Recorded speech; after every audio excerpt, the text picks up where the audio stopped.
आज की भागदौड़ भरी जिंदगी में हम अपने बालों की देखभाल को अक्सर नजरअंदाज कर देते हैं, लेकिन क्या आपने कभी सोचा है कि जैसे हम अपने मन और आत्मा को शुद्ध रखने के लिए प्रार्थना करते हैं, वैसे ही हमारे शरीर और बालों को भी प्रेम और देखभाल की आवश्यकता होती है। यही संदेश हमें भगवान श्री कृष्ण के जीवन से मिलता है। वृंदावन की पावन भूमि में जब श्री कृष्ण अपने सखाओं के साथ खेलते थे, तब उनका व्यक्तित्व केवल उनके चमत्कारों से ही नहीं, बल्कि उनकी सादगी और स्वच्छता से भी चमकता था।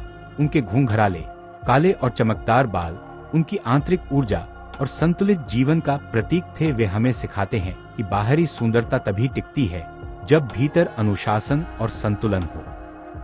एक दिन की बात है, वृंदावन में एक गोपालक था जिसका नाम माधव था। वह अपने बालों की बिल्कुल परवाह नहीं करता था, धूल मिट्टी में खेलता, पसीने से भीगा रहता और कभी बालों में तेल नहीं लगाता। धीरे धीरे उसके बाल रूखे, बेजान और झड़ने लगे। वह उदास रहने लगा। उसे लगा कि अब वह सुंदर नहीं दिखता।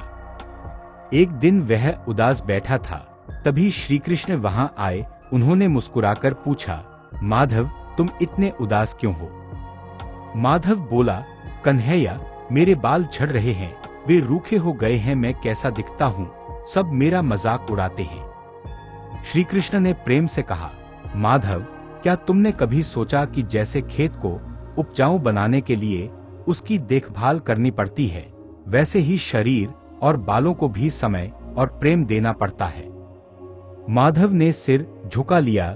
श्री कृष्ण ने आगे कहा, पहला नियम शुद्धता, दूसरा नियम संतुलित आहार, तीसरा नियम धैर्य और नियमितता।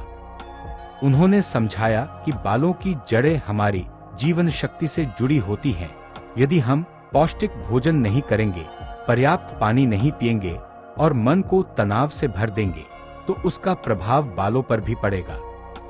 श्री कृष्ण बोले, माधव, तुम रोज ताजा फल खाओ, हरी सब्जियां खाओ और सरसों या नारियल तेल से हल्की मालिश करो।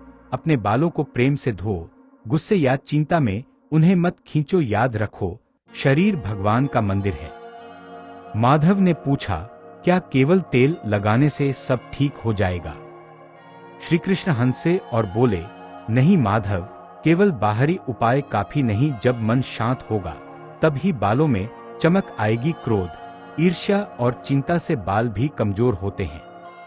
उन्होंने माधव को प्रतिदिन प्रातःकाल उठकर कुछ क्षण ध्यान करने को कहा। जब तुम सूर्योदय के समय प्रकृति के साथ जुड़ोगे, तो तुम्हारा मन शांत होगा। मन शांत तो तन स्वस्थ। माधव ने श्री कृष्ण की बात मानी। उसने नियमित तेल मालिश शुरू की, संतुलित भोजन किया और रोज थोड़ा समय ध्यान में बिताने लगा। कुछ ही सप्ताह में उसके बालों में फिर से चमक आने लगी। वे मजबूत और घने दिखने लगे। सबसे बड़ी बात, उसके चेहरे पर आत्मविश्वास लौट आया। श्री कृष्ण ने उसे समझाया, सच्ची सुंदरता आत्मविश्वास से आती है। जब तुम स्वयं को स्वीकार करते हो और अपने शरीर की देखभाल करते हो, तब दुनिया भी तुम्हें सम्मान देती है। यह कहानी हमें सिखाती है कि बालों की देखभाल केवल बाहरी सुंदरता के लिए नहीं, बल्कि आत्मसम्मान और अनुशासन का प्रतीक है। यदि हम नियमित रूप से तेल मालिश करें, सप्ताह में 2 से 3 बार हल्के शैम्पू से बाल धोएं, संतुलित आहार लें और तनाव से दूर रहें, तो हमारे बाल स्वस्थ रहेंगे। आज के समय में हम केमिकल से भरे उत्पादों के पीछे भागते हैं, लेकिन श्री कृष्ण का संदेश सरल है, प्राकृतिक उपाय अपनाओ, नियमित रहो और धैर्य रखो। कोई भी परिवर्तन एक दिन में नहीं होता। जैसे वृक्ष धीरे धीरे बढ़ता है, वैसे ही बाल भी समय के साथ मजबूत होते हैं। बालों की देखभाल करते समय यह भी याद रखें कि तुलना करना छोड़ दें। हर व्यक्ति के बाल अलग होते हैं, किसी के घूंघराले, किसी के सीधे, किसी के लंबे, किसी के छोटे। भगवान ने हमें जैसा बनाया है, उसे स्वीकार कर उसका सम्मान करें। अंत में श्री कृष्ण का संदेश यही है, अपने शरीर को प्रेम दो, क्योंकि यही तुम्हारी आत्मा का निवास स्थान है।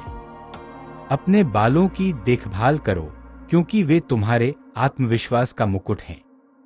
जब हम यह समझ जाते हैं कि बाहरी देखभाल और आंतरिक शांति दोनों साथ साथ चलते हैं, तभी सच्ची सुंदरता प्रकट होती है। यदि आपको यह प्रेरणादायक कथा पसंद आई हो तो अपने जीवन में भी आज से एक छोटा संकल्प लें, अपने बालों और अपने मन दोनों की देखभाल का। जय श्री कृष्णा।